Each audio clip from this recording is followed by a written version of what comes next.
ซอกหาบ่มันในคันกวนคันเอากว้างเกอกเจ้าสงสายลมเฮาบ่เคยหินหัน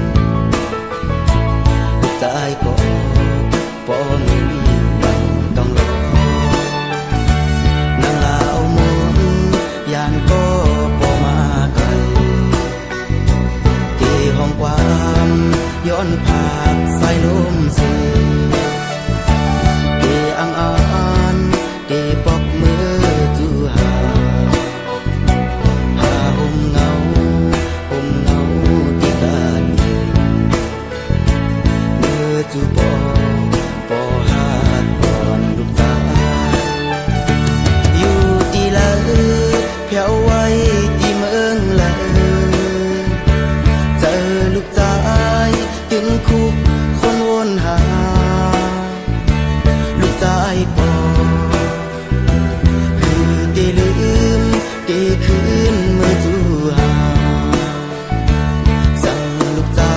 ยบอกคืนมาจูหาอยู่จำหิมเกอกบ่หักเสียที่ห้องความที่ยังจอมป่อเฮากว่าเอาความปอไก่ลำไก่สอนลูกตายปอที่ต้องทำเอาความจงปอดองมาลายลูกตายปออันห้องความสึกหอยลายมือปอลูกตายก็ที่ห้องความยังจอมปออยู่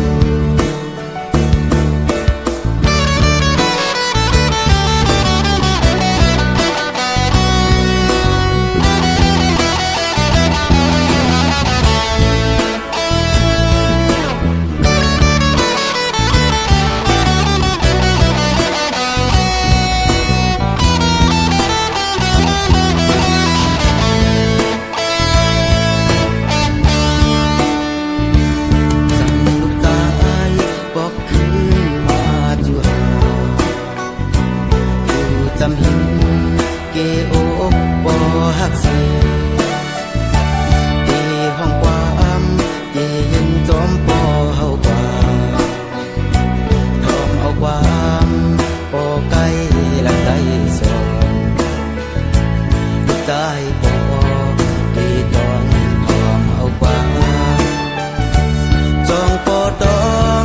มาลายลูกตายปออันห้องความสึกหอย